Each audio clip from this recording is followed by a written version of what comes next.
پر همدې موضوع د بحث لپاره په ژوندۍ بڼه راسره وصل دی د پوځي چارو کارپوه ښاغلی سرور نیازی صاحب. نیازی صاحب ستړی مه شئ، وخت بخیر، خپرونې ته هم په خیر راغلی. نیازی صاحب، نن یو ځل بیا د اسلامي امارت ویاند ښاغلي مجاهد نړۍ ته ډاډ ورکړی چې د افغانستان خاوره د هیڅ هیواد لپاره ګواښ نه ده، ترڅنګ ویلي چې د ټي ټي پي غړي هم په افغانستان کې شتون نه لري. نو بیا ولې په وار وار پاکستان پر افغانستان باندې دغه تور پورې کوي؟ مننه لالی صاحب، ستاسو د تلویزیون لیدونکو او لیدونکو ته نیک هیلې او سلامونه وړاندې کوم.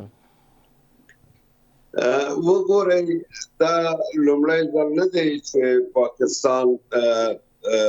په افغانستان باندې تورونه پورې کوي یا پاکستان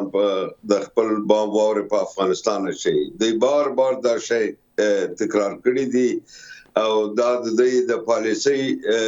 جز دی. پاکستان نه غواړي په افغانستان کې یو واکمن قوي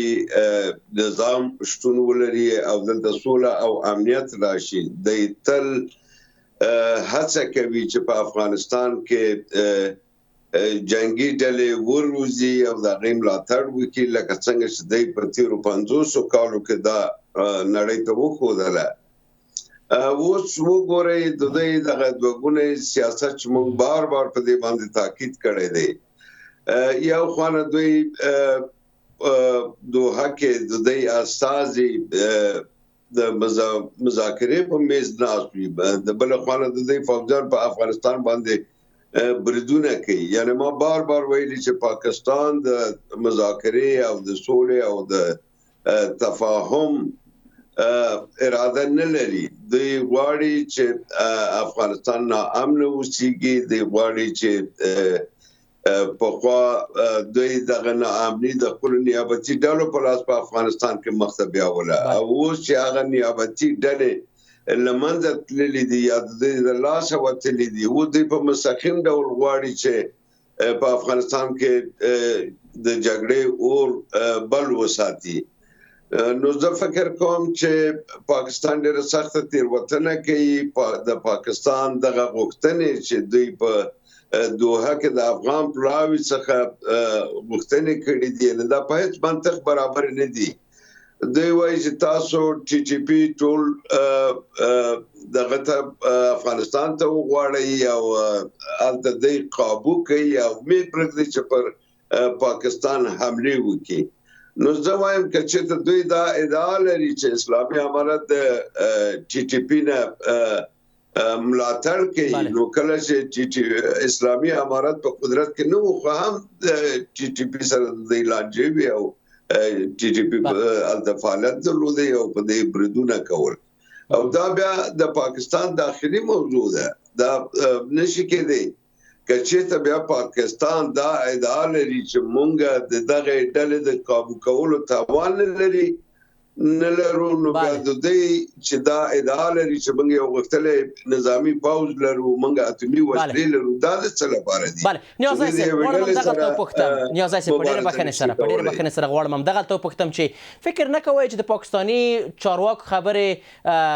یوه خبره د بلې خبرې سره اختلاف لري؟ د بېلګې په توګه دوی یو ځل وایي چې ټي ټي پي په افغانستان کې ده، بیا وایي چې نه، ټي ټي پي د پاکستان څخه بیرته افغانستان ته وغوښتل شي. فکر نه کوئ دا خبرې د یو بل سره یو څه ضد دي؟ دقیقاً مخکې ما تاسو ته وویل چې پاکستان تل دغه دوه مخی سیاست مخته بیایي. یوه بېلګه یې همدا ده چې دوی په خپله ادعا کوي چې د تحریک طالبان پاکستان ډلې په افغانستان کې دي او د هغې زموږ ګواکي، او بیا وایي چې دوی دغه ډلې وغواړي. تاسو وګورئ، دا څو ورځې مخکې د تحریک طالبان پاکستاني مشرانو دوی ته ویډیوګانې خپرې کړې د پاکستان د خاورې نه، او دوی وویل چې موږ د پاکستان په خاوره کې و د دې ځای نه خپل فعالیتونه کوو. خو اصلا خبره دا ده لالی صاحب چې دوی نور ناتوانه شوي دي، نه د ټي ټي پي په وړاندې د مقاومت تاب لري، نه د بلوچ ازادي غوښتونکو او نه د پي ټي ایم په وړاندې، او اخواته د عمران خان ډله. یعنې پاکستان په یو سخت امنیتي او اقتصادي بحران کې کېل دی. دوی هر خواته لاس اچوي، هر خواته هلې ځلې کې ترڅو نړۍ ته وکړي د خپل ځاخ څنګه پټ کی نړۍ ته دا وکړي چې ګواکې په پاکستان کې خیر او خیریت دی او د هر څه کېږي د افغانستان د خاورې نه مونږ ته پر مونږ باندې کېږي نو زه وایم که دوی چېرته دغه توانمندي نه لري بیا نو دغه او د اسلامي امارت څخه غواړي چې دوی په پاکستان کې امن راولي بیا دوی د خپلې وسلې او د اتوم بم او د خپل درنې وسلې د افغانستان ته په اختیار کې ورکړي ترڅو افغانان لا شي د امنیت ونیسي یعنی دا خو ناممکنه خبره ده چې دوی اسلامي امارت لا شي په پاکستان کې د امنیت ونیسي او د مخالف ډلې کابو کی دا خبره د منلو نه ده. بله نیازی صاحب ستاسو تحلیل فکر او آند څه دی له دې څخه وروسته نور مذاکرات ته هیله شته فکر کوئ چې دغه مذاکرات او خبرې اترې به څلورم پړاو ته لاړ شي په کوم بل هیواد کې؟ ګورئ کله چې د دوی استازي هلته په مذاکره کې ناست وو لا مذاکرې نه وې پیل شوې دغه مذاکرات د پیلېدو په حالت کې ما وویل چې دغه مذاکرات پایله نه لري ځکه چې دوی په خپل عهد او په خپل خبره ولاړ نه دي دوی بیا هم زه تکراروم چې دوی دوه مخی سیاست لوبوي د یو خانه په مذاکره کې کینی او دنیا ته کې چې موږ خو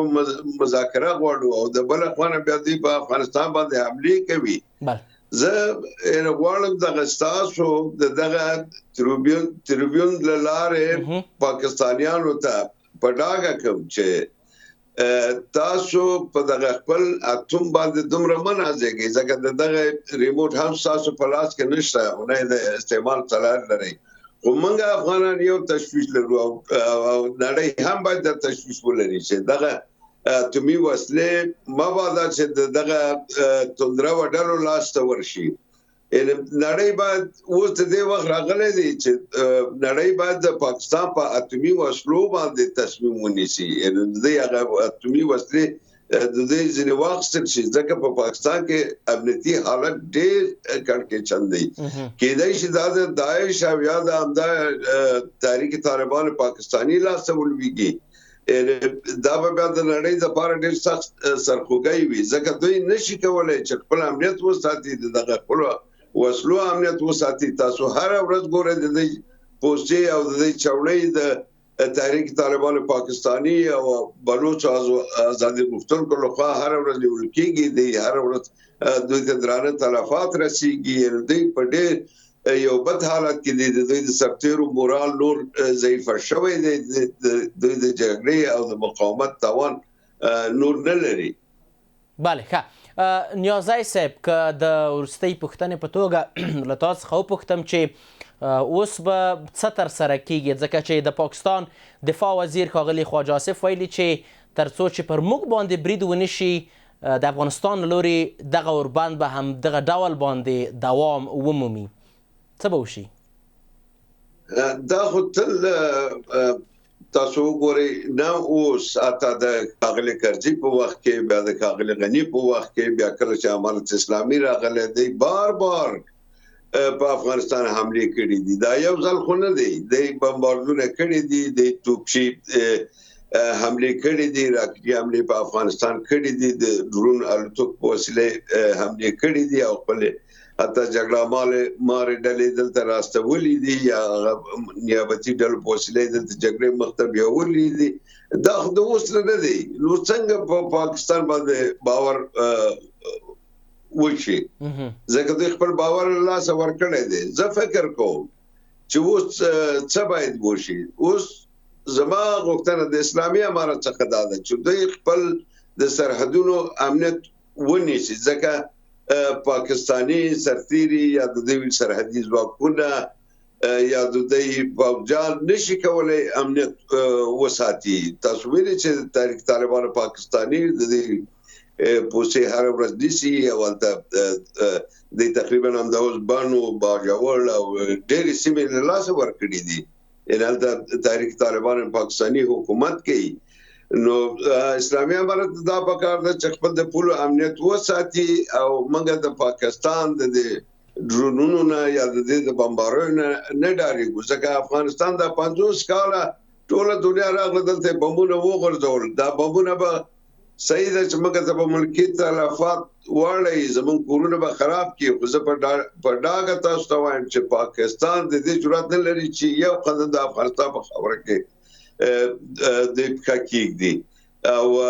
دوی به د ډېر کلک برګون سره مخامخ کېږي ځکه افغانان د دوی په وړاندې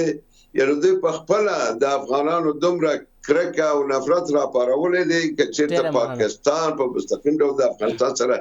جګړې ته زړه کوي دلته به نر او ښځه او ټول افغانان که هغه د هرې ډلې هر قوم او هر ژبې پورې تړاو لري هغه به د پاکستان په وړاندې درېږي او د خپل هېواد څخه دفاع کوي. د پوځي چارو کارپو ښاغلی سرور نیازی صاحب خپرونه کې ستاسو له حضور څخه نړۍ منندوی یم.